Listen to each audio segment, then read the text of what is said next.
in Yokohama at the Cup Noodles Museum. We're gonna be starting off our Yokohama day trip right here. Food processing is my life, so let's take a look inside.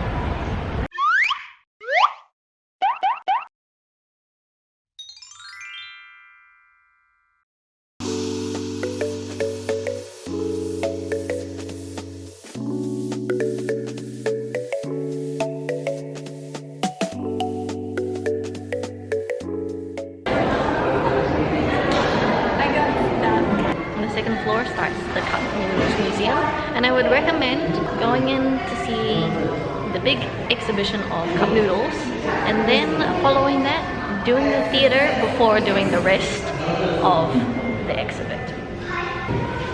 This is an audio guide. It'll play automatically, and we've got the English one.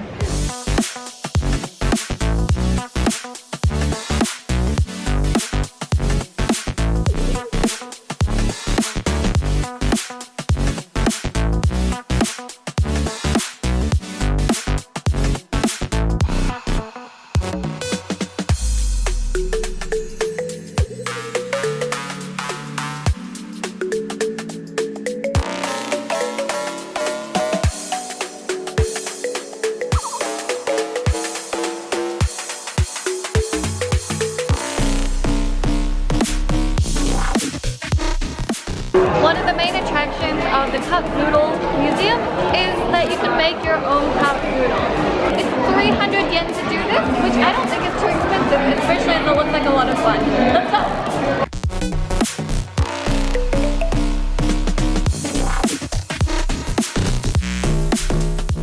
I'm done. I went pretty plain. I wrote food processing is my life. And then I put my flavor. I haven't decided which one yet, but I'm sure it'll turn out great, right? See, that's an E, and that's an A. Oh my gosh, that's terrifying. じゃあカップお客さんハンドル握って1,2,3,4,5,6はいどうございます麺がけ入ります次お客様見てるか OK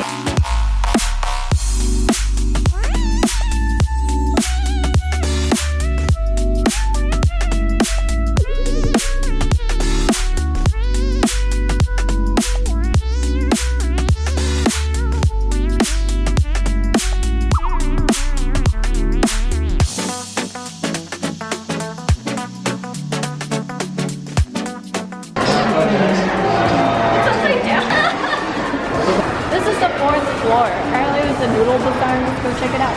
So it seems like the noodles bazaar is a cafeteria where you can sample noodles from around the world, but I think they're all made in the Nissin factory using the Nissin process and the Nissin noodles. So this is cup noodle flavor, like soft serve ice cream. This is the cup noodle flavor and this is the curry flavor. You have to buy it at tickets depending on which meal you want, but for the ice cream one you have to buy it here.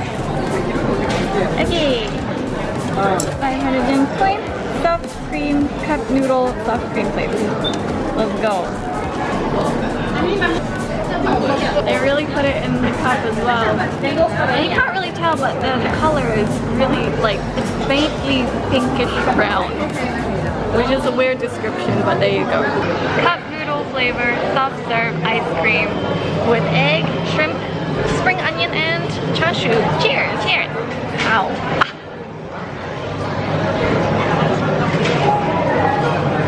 The ice cream is like not bad in the way that like sea salt ice cream is not bad. With the aftertaste of MSG. Yeah, with the aftertaste of MSG. That is a very good point. The toppings is what makes it pretty funky because the egg and the spring onions are definitely very, very savory. Definitely give this a go. This is a very interesting experience. I don't like it and I don't hate it at the same time. I agree. It's like you accidentally dropped crackers from your dinner into your ice cream. Or you just put ice cream in the same bowl you ate your noodles in. Highly recommend. It's a very good experience. We're going to the gift shop now, hoping for some capitalistic goods to take home with me.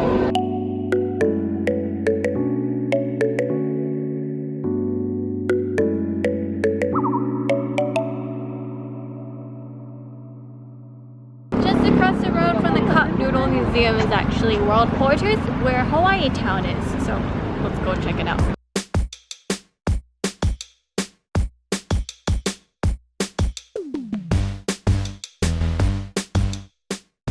There's a lot of things to see in terms of if you've never been to Hawaii. There's a lot of Hawaiian shops. If you want to have a meal as well, I think there's some pretty decent food, even though I've never tried any of it. But for now, we're gonna move on to Chinatown, and that's where we expect to eat a lot more things.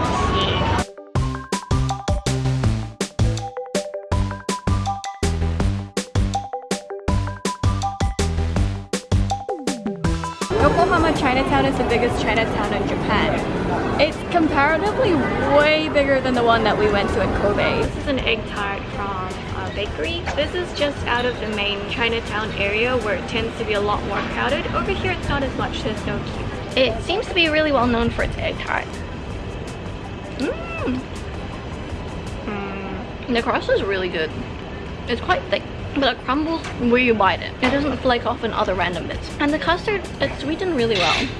And it's very soft and smooth. My only issue with it is that the custard is more like jelly-like rather than creamy and smooth. Perhaps there's not enough fat in it. That's just me. But otherwise the texture of the crust is amazing. And the custard is very smooth. Just a little too boingy as compared to melting. In terms of the crust, it's one of the better ones that we've had. Because it's warm, it contributes to how good it is. This one had a huge queue outside, so we thought we'd try it. They also hand-fold it in store, so we suspect it will be a bit more fresh and it'll taste a bit better. We got the white and green double set thing, so we can see what the difference is. Let's give it a go.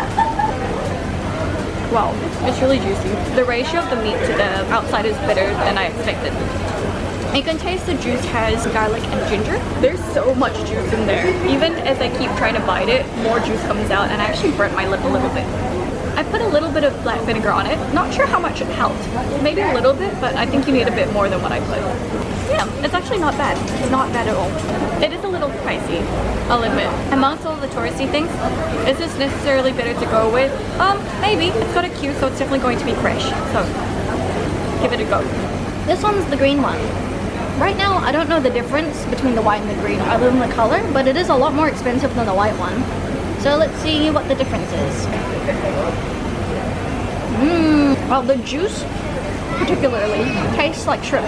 It's a very strong prawn flavor. It's really tasty. There's a prawn at the bottom, which they don't have in the other one. So personally, I think the only difference is that there's a prawn in it. It seems to have a green, like, vegetable flavor.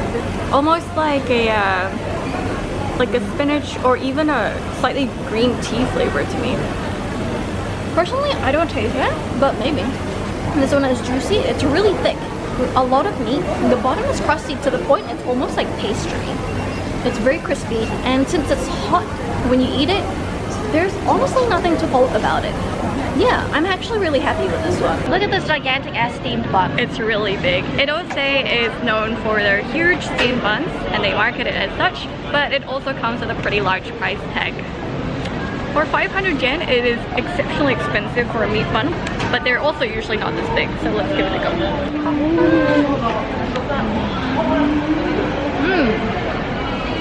That's all bread. The bread is a little bit sweet, and I can taste remnants of cooking wine from the juices. I sorely did not want to be disappointed by this, but I am a little bit disappointed because even though the meat is very soft and the cabbage is nice and crunchy, there might be bamboo shoots in there as well. There's almost no flavor to it. It's not that it's completely bland. There is some flavor of meat. It's just that it's not seasoned very well at all. The thing is, the texture is absolutely delightful. The bread is so fluffy. It's so fluffy and soft and not dense and mushy at all. The bread is pretty much perfect. But it's an issue of the filling, and I think it's because there's hardly any actual meat in there. There's so much cabbage that that's what lends the flavor. It's almost like the sweetness and savoriness of the cabbage and very little else. The bread is kind of the star of the show, even though it should just be the sidekick to the meat filling. I just got some ginger, it's really good. The bread is really good. The bread is really, really good. For now I'm full, so what's next? Hakurakan. Hakurankan? Hakuranken? Hakura. I'll check it out. Some of these souvenirs are only from Yokohama, which is why a lot of people, even from Japan, come here to buy souvenirs.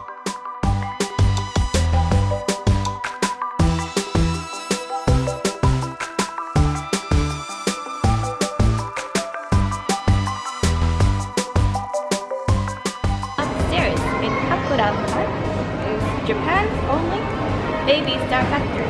Baby Star is that famous Japanese snack. It's just the little curly ramen noodles, the crispy ones that you're supposed to eat just like that.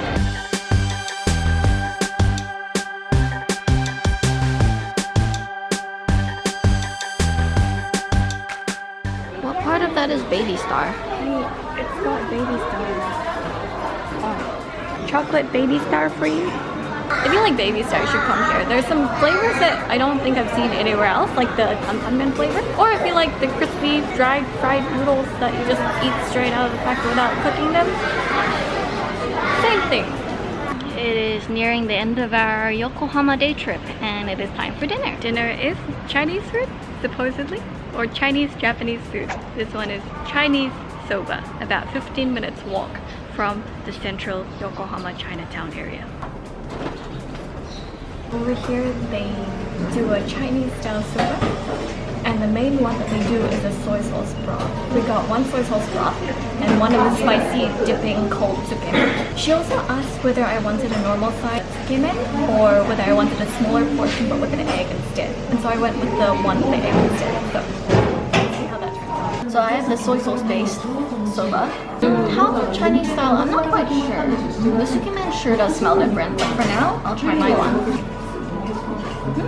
First off, it's quite salty. The broth is very, very thick. It has a strong flavor of bamboo shoots and a little bit of pork, which I guess is what gives it the thick, fatty flavor and texture. It's pretty good, but a little too salty for my taste. I think if I just ate it with the noodles, it'd be quite nice. It doesn't really look like soba. It's a usual ramen color, but let's see. It's really chewy. I think it's just normal ramen. I'm not quite sure why it's called soba. In terms of ramen noodles, the texture is very similar. They've got the nice bite and the same salty, savory flour flavor. But other than the fact that it's thinner than most other noodles, I can't really tell the difference between this one as a Chinese style. I can't even begin to describe how this smells so different from a typical one. It smells like spring onions and like vinegar and bamboo shoots and everything. It's just so different. Okay, let's try it. It's quite salty, and it's because, I suppose it's because it's a tsukemen. Let's try it with the noodles.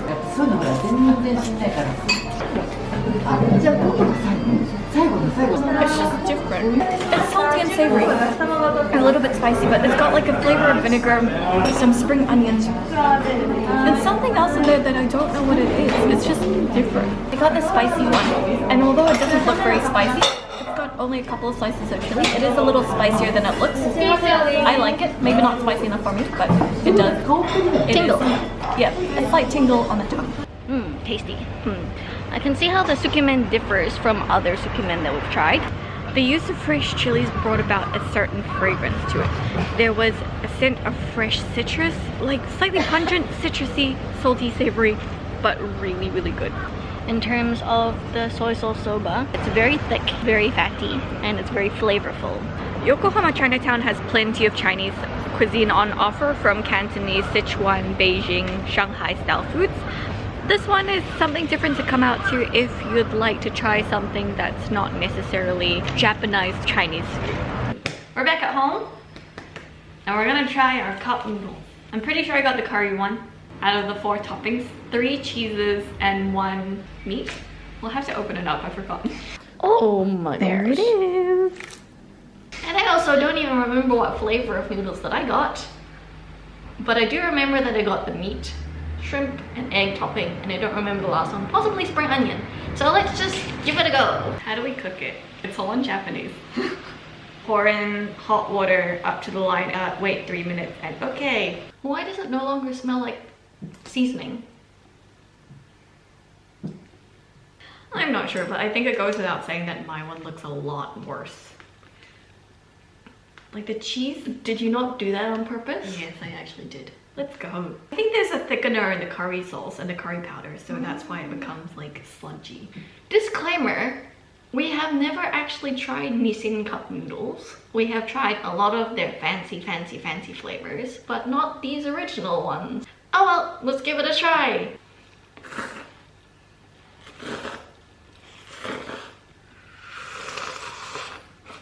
I am now 100% sure my one is spicy tomato. I understand where the spicy comes from, but the tomato was missing. My one is so salty. Is your one salty as well? Okay. I thought my one was salty because curry tends to be a little salty. And then of course cheese is salty too. But I really can't tell at this stage. My one does taste like curry though. It does taste like Japanese curry. Like the spices. It's not very spicy, but it's more aromatic than anything else. But the cheese is lost. I'm not, maybe it just melted or like dissolved in this case. I think because I like curry more than I like tomato soup, I like my one a little more. There.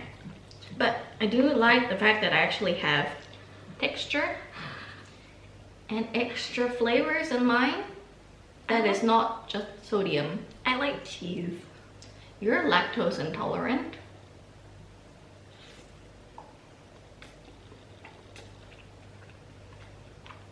The shrimp is actually quite tasty. I gotta give them that. I think I like my one more. I'm more adventurous.